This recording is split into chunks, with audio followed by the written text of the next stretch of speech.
Errington Thompson, and this is my good friend Larry Fulcher, two-time Grammy Award-winning bassist. Larry, how are you? I'm doing good, man. How you doing, Errington? It's good to see you, man.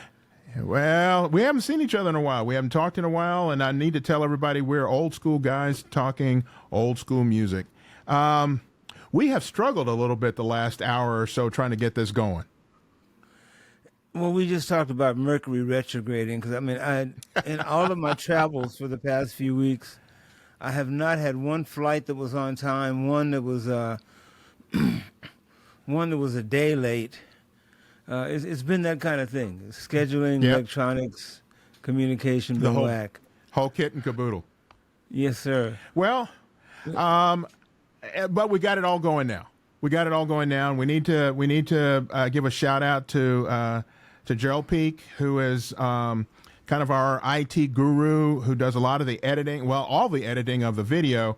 He came over to your place and tried to beat your computer in submission. He's a good troubleshooter, man. We started at A and went to triple Z, but he came up with something that works, which is what counts, and we're here.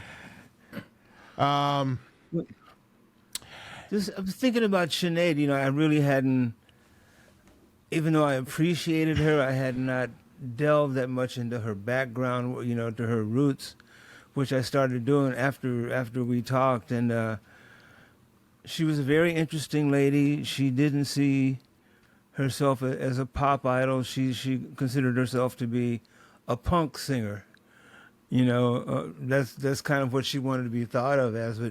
But man, the lady had a serious set of pipes, and what she means to the people of Dublin, I got a whole new appreciation for her in researching her this week.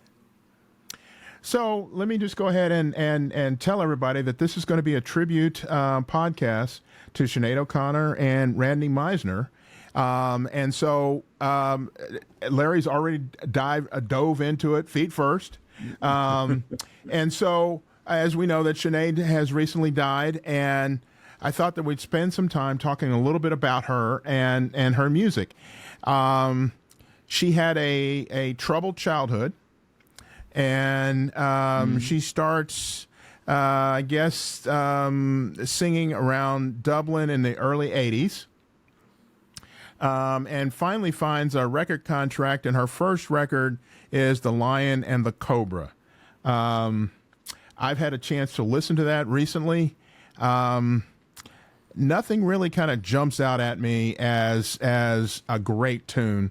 But in her second album, you just can't miss, where her second album is I Do Not Want What I Haven't Got, and you cannot miss the tune Nothing Compares to You. Yeah, man, you know, been to Ireland a few times, man. There are some soulful people in Ireland, and she was very soulful, had a great set of pipes. I mean, she could sing. One of my friends from Dublin said, you know, like, the Irish consider themselves the blacks of Europe. There you go. There you go. And the Dubliners consider themselves the blacks of Ireland. And the South Side Dubliners consider themselves, you know, the blacks of Dublin. But I mean, the singers that have come out of there from, you know, just from in all forms of music. You know, I guess the one that most people would have seen most accessible would have been the kid that sang with the Commitments, you know, in that movie. But he had a set of pipes. Well, there's people all over Ireland in pubs, man, that you walking on the street, you hear those voices. And she was soulful. You know, that was the word. Very soulful. And of course, when I think of Ireland, I think of YouTube. I've actually been listening to Bono's new book, which is absolutely fascinating. It's about it's a self-autobiography and of how he got to where he is. And he's a very, very humble man, and sees the world through really clear eyes. And you kind of see the same thing in Sinead O'Connor and how She fought for women's rights. That's one of the reasons why she shaved her head. She didn't want to be seen as you mentioned, a pop star. But let's get back to this tune, Nothing Compares to You. It kind of, like a lot of tunes, got to her through a roundabout way. I think her producer brought it to her. But when you listen to it, I think I would have to use the word that you used. It is extremely soulful, and it came at a time when you had to have a music video to go along with your music, and she had this very stark video. Basically, it's mostly of her and a close-up of her face showing her emotions, and it just really brought that tune home. Yeah, stark imagery, as I recall, a lot of black and white and shadows. Yes. But she sang the tune to death, man, and even if you didn't see her, you knew that something great was going on. And accompanied by the video, it was beautiful. It was art, you know. I mean, this, I don't know what her image was. I don't have a word for it. But it was striking, and to hear that voice coming out, hitting those notes, yeah. And the interesting thing is, as I and you also did, was research this. You know, this is a song written by Prince. He actually didn't record it first. He actually wrote it for a group called The Family, and I had never heard of them. It was one of Prince's groups, and I went and listened to the tune by The Family, and I'm sorry, once you hear Sinead's her version, the Family's version, sounds empty. Well, did you I was watching the story of her actually meeting Prince. Yes. And it didn't go well. That didn't go down so well. No, it did not go down well. It didn't go well. They wound up in a fist fight, you know.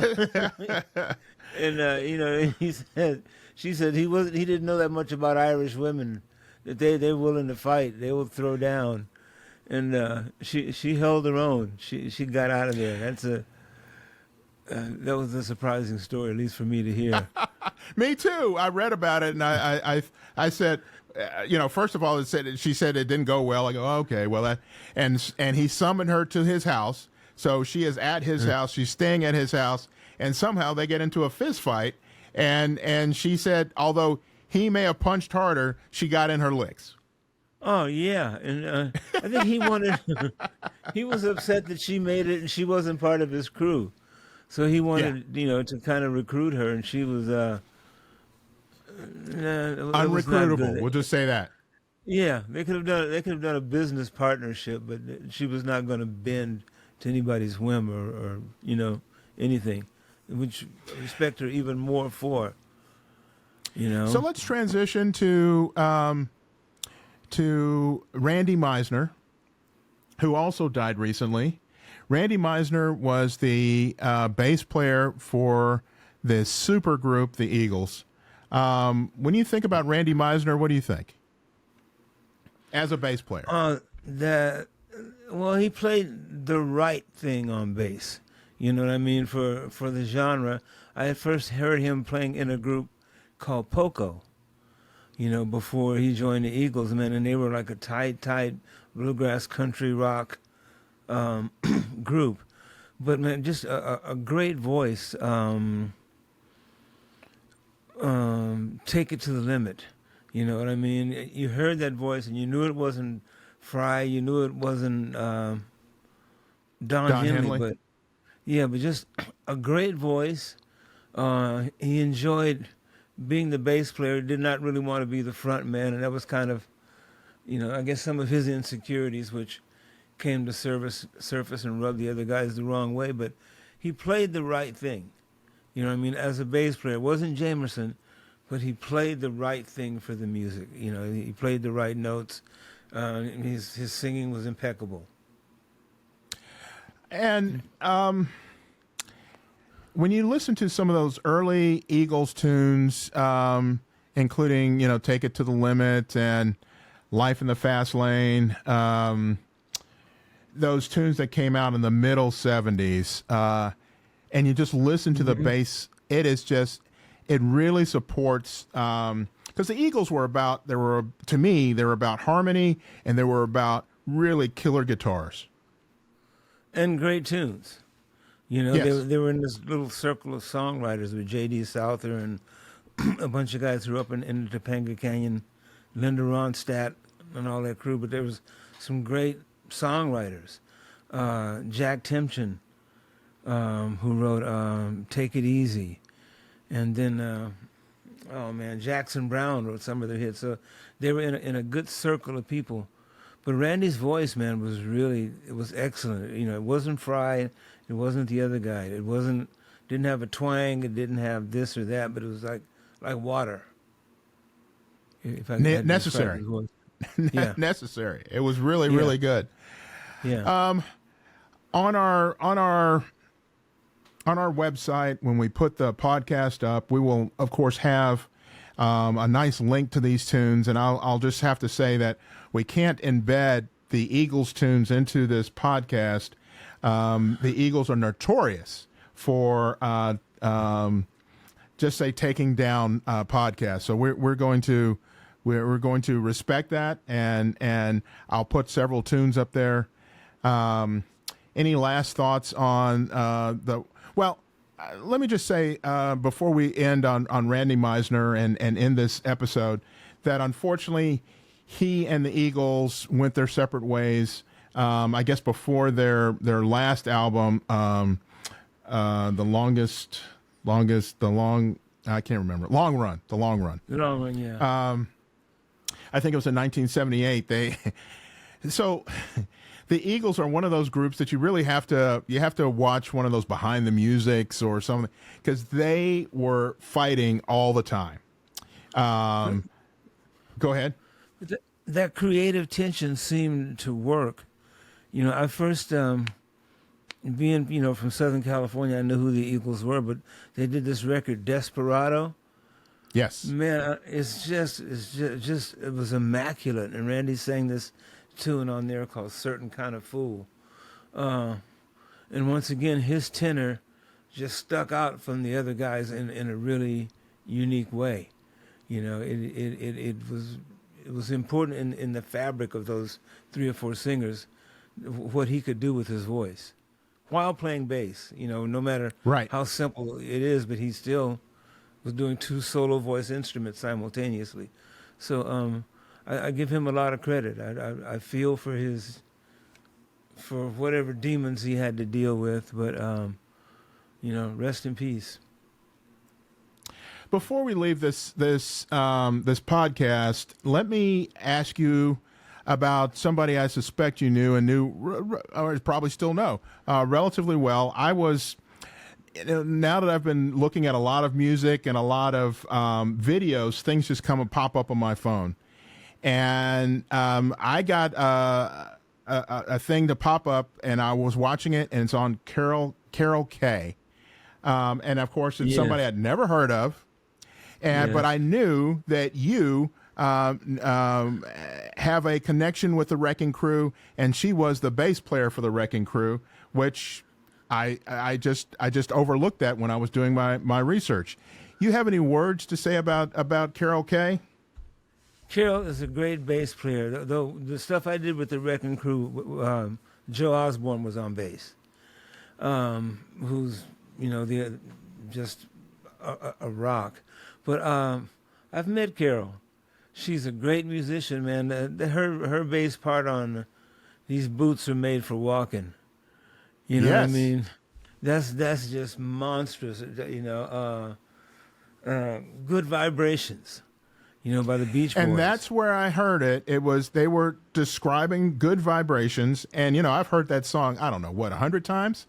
And I love the tune, but I did not know there were 2 bass lines on that tune. I had no idea. He always used 2 or 3 bass players, maybe 2 or 3 stand-ups and 1 electric, for that wall of sound. But Carol's a great player. She didn't do everything that she says she did. Yeah. She tried to But convince people that she was on some Motown records. That I asked the guys at Motown. They said, "No, man, she was never in Detroit." But that doesn't mean that she's not a legend and an icon and a badass. A great bass player, great guitar player too. And I would encourage everybody to listen to Good Vibrations and put some headphones on, because there are two separate bass lines within that tune, and they're both absolutely killer. And she's playing both of them, absolutely amazing. Yeah. So let's leave it there, because I do want to talk about in our next podcast. I want to talk about the great Marvin Gaye and what's going on.